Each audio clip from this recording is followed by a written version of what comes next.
देखिए, बिल्कुल इस वक्त की सबसे बड़ी खबर जो मिल रही है वो खबर मिल रही है जयपुर के पुलिस मुख्यालय से, जहां की स्पेशल क्राइम ब्रांच की टीम के इंफॉर्मेशन के आधार पर जयपुर के से रींगस सीकर जिला जो बॉर्डर लगती है वहां पर ये बड़ी कार्रवाई जो है वो इस वक्त की गई है, जहां पर 101 शराब के कार्टून के साथ जो है वो जो शराब तस्कर है उनके खिलाफ एक बड़ी कार्रवाई की गई है। कोई बड़े नामी शराब तस्करों का नाम इस पूरे मसले पर इस वक्त सामने आ रहा है, जिसमें कई बड़े नाम जो हैं चौंकाने वाले वो सामने इस वक्त आ रहे हैं। फिलहाल पुलिस की टीमें मौके पर दबिश दे रही है, जांच पड़ताल कर रही है, शराब कहां से कहां जा रही थी। बताया जा रहा है कि सब्जी की आड़ में, हरी सब्जी की आड़ में शराब जो है वो परिवहन करके गुजरात भेजी जा रही थी। गुजरात में शराब पर पूरी तरीके से पाबंदी है। वहां पर शराब माफिया जो है वो राजस्थान के शराब माफिया के साथ मिलकर के इस शराब की तस्करी को अंजाम दे रहा था। हरियाणा से निकली ये शराब की गाड़ी जो है वो सीकर जिला और जयपुर क्रॉसिंग करते हुए उदयपुर संभाग को क्रॉस कर करके और गुजरात जानी थी, और जिसके आधार पर जो है पुलिस मुख्यालय की सूचना के आधार पर इस बड़ी कार्रवाई को इस वक्त जो है वो अंजाम दिया जा रहा है मौके पर। और दूसरी बड़ी जानकारी जो सामने आ रही है, इस पूरे मामले में जो शराब तस्कर हैं, जो जिन आरोपियों को गिरफ्तार किया गया परिवहन करते हुए, उनसे पूछताछ जो है रींगस थाने में की जा रही है। रींगस थाने में मुकदमा दर्ज कर लिया गया है। इस पूरी कार्रवाई में जो हेड कांस्टेबल महेश सोमरा, रविंदर सिंह, राकेश झाकड़ और जो अन्य कांस्टेबल्स हैं सुरेश कुमार, नरेश, इन सभी लोगों ने जो है तकनीकी सहायता से क्राइम ब्रांच की इंफॉर्मेशन पर यह पूरी कार्रवाई की है। अवैध शराब का जो बड़ा तस्कर है सुरेश महिला, उसका नाम इस पूरे मामले में सामने आ रहा है। सुरेश महिला जो है वो जयपुर के काबरा का बास जो ग्रामीण इलाका है वहां का रहने वाला है। और इस सबसे बड़ी बात यह कि शराब की जो ये गाड़ी थी अवैध रूप से जा रही थी, इसकी एस्कॉर्ट जो कर रहा था विनोद मीणा, उसे भी गिरफ्तार यहां पर किया गया, जो दूसरी गाड़ी से एस्कॉर्ट कर रहा था। और पूरी इंफॉर्मेशन जो है वो जयपुर से जो एडीजी हैं क्राइम दिनेश एमएन, उन्होंने बताया कि प्रफुल्ल कुमार के पर्यवेक्षण में एडिशनल एसपी आशाराम चौधरी और जो सुपरविजन करने वाली टीम है जिसमें इंस्पेक्टर सुभाष सिंह तंवर और इनके साथ में जो अन्य लोग थे, उन्होंने इस पूरे मामले में कार्रवाई करते हुए, नाकाबंदी करते हुए मुखबिर की सूचना के आधार पर सब्जी की आड़ में, हरी सब्जी की आड़ में अवैध शराब की गुजरात हो रही सप्लाई को यहाँ पर पूछताछ कहां तक लवली पहुंची है, जानकारी मिल पाई क्या उम्मीद जताई जा रही है कि बड़े खुलासे हो सकते हैं? देखिए, महिला जिसका नाम यहाँ पर सामने आ रहा है शराब तस्करी में, सुरेश महिला का, उससे जो है वो पूछताछ की जा रही है। कई थानों के अंदर ये वांछित चल रहा, इसके खिलाफ मुकदमे थे अवैध शराब से जुड़े हुए और इसमें ये वांछित चल रहा था। फिलहाल प्रारंभिक तौर पर ये कार्रवाई अब से कुछ ही देर पहले हुई है।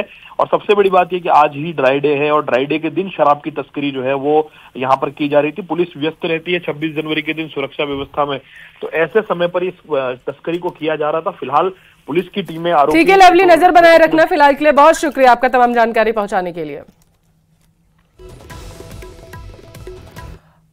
आगे बढ़ेंगे। आरएलपी के राष्ट्रीय संयोजक और खींवसर से विधायक हनुमान बेनीवाल की जान को खतरे के इनपुट मिलने के बाद पुलिस ने उनकी सुरक्षा को बढ़ा दिया है। दरअसल पुलिस इंटेलिजेंस को यह जानकारी मिली है कि उन पर हमला हो सकता है।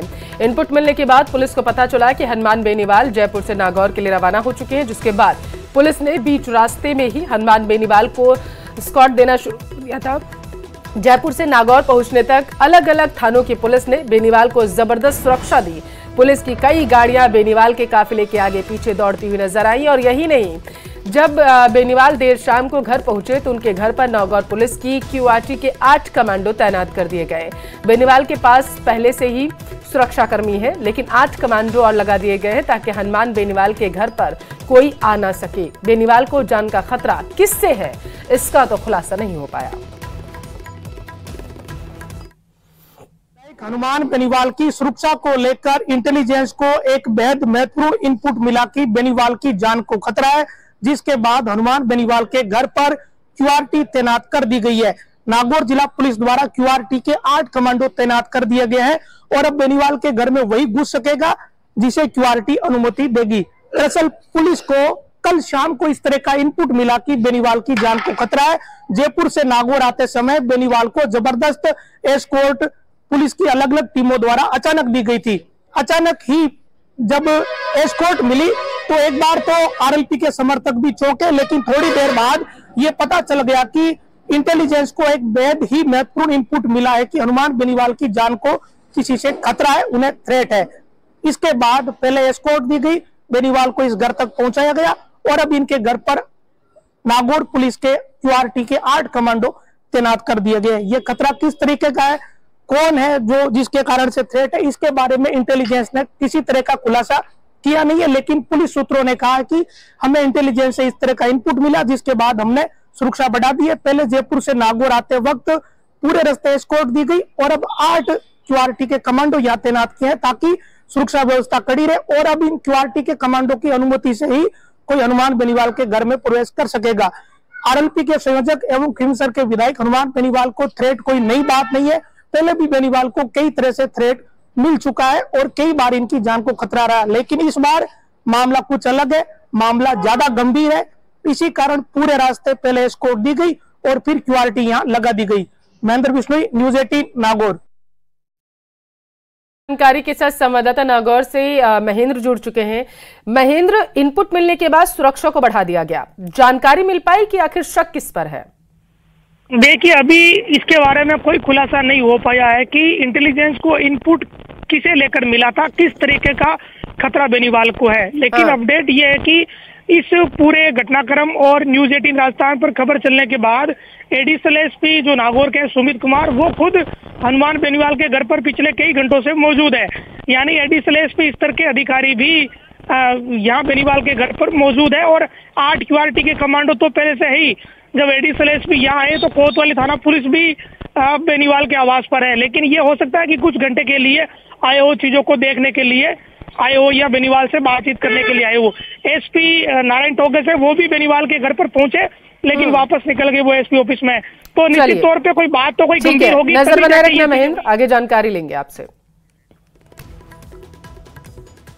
उधर दौसा में कैबिनेट मंत्री किरोड़ी लाल मीणा ने विपक्ष पर बड़ा बयान दिया। उनका कहना है कि पूरे देश की विपक्षी ताकतें एकजुट हो जाएं तब भी मोदी को हरा नहीं पाएंगे। किरोड़ी लाल मीणा ने कहा है कि राजस्थान में कांग्रेस को लोकसभा चुनाव में प्रत्याशी तक नहीं मिलेंगे। सभी 25 सीटों पर बीजेपी की जीत का दावा किया। खुद के लोकसभा चुनाव लड़ने के सवाल पर किरोड़ी लाल मीणा ने कहा है कि भाजपा में पार्टी प्लानिंग बनती है, कोई नेता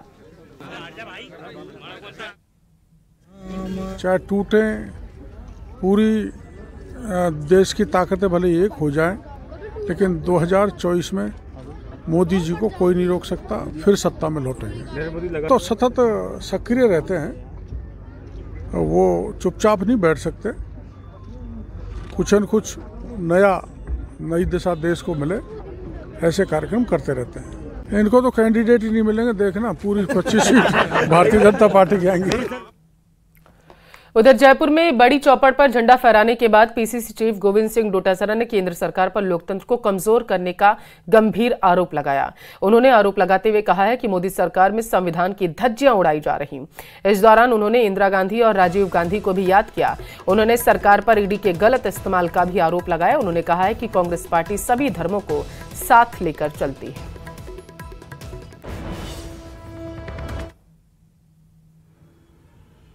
अगर बोलना चाहता है, सच्ची बात कहना चाहता है, तो उनके ऊपर झूठे मुकदमे लगा दो। ईडी, इनकम टैक्स, सीबीआई, इनका डर दिखा करके लोगों की आवाज को दबाया जा रहा है। इसलिए मैं आपको इस पावन पर्व पर आग्रह करना चाहता हूं कि हम जिस पार्टी के सिपाही हैं, कांग्रेस पार्टी, उस कांग्रेस पार्टी ने हमेशा अपनी परवाह नहीं की, देश को मजबूत करने के लिए काम किया।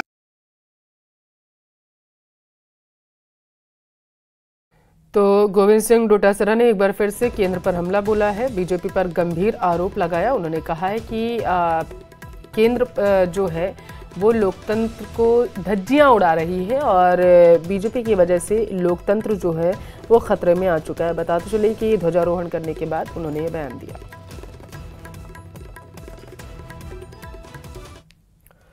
उधर गणतंत्र दिवस पर दिल्ली के गणतंत्र दिवस की परेड में शौर्य और पराक्रम की झलक देखने को मिली। इस समारोह में मुख्य अतिथि फ्रांस के राष्ट्रपति इमैनुअल मैक्रों रहे हैं। अभी तक हमेशा परेड की शुरुआत सैन्य बैंड के साथ होती आई है, लेकिन इस बार देश भर की 100 महिला सांस्कृतिक कलाकार पारंपरिक वाद्यों के साथ परेड का आगाज किया है। कर्तव्य पथ पर 4 MI-17 और 4 हेलीकॉप्टर ने ध्वज फॉर्मेशन बनाया।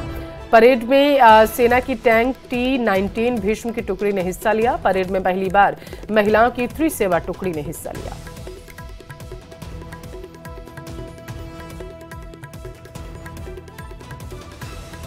तो पारंपरिक वाद्यों के साथ परेड का आगाज किया गया था और ये आपके टेलीविजन स्क्रीन पर हम आज की जो 12 तस्वीरें, शानदार तस्वीरें निकलकर सामने आई थी, उनको बयां कर रहे हैं। इस आज की सबसे खास बात ये रही थी कि किस तरीके से त्रिस्तरीय सुरक्षा व्यवस्था को महिलाओं ने दर्शाया है। इस बार खास आकर्षण का केंद्र महिलाओं की टुकड़ी रही थी। गणतंत्र की परेड में अलग अलग राज्यों की झांकियां निकाली गई, जिसमें अपने अपने प्रदेशों की कला संस्कृति को दर्शाया गया।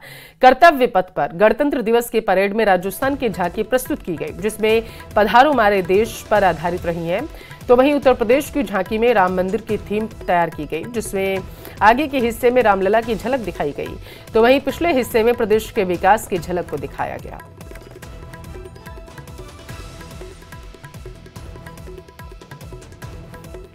तो ये 12 तस्वीरें आपको दिखा रहे हैं जो आज परेड के दौरान गणतंत्र दिवस के शुभ अवसर पर प्रमुख आकर्षण का केंद्र रही थी। सबसे ज़्यादा अगर किसी ने कहीं की झांकी ने अपनी तरफ ध्यान खींचा तो वो थी उत्तर प्रदेश की झांकी, जिसमें रामलला की जो प्रतिमा थी उसको सबसे आगे दर्शाया गया था। राजस्थान, अरुणाचल प्रदेश, हरियाणा, मणिपुर, मध्य प्रदेश, उड़ीसा, छत्तीसगढ़, महाराष्ट्र, आंध्र प्रदेश, लद्दाख, तमिलनाडु की झांकियों ने भी सबका मन मोह लिया।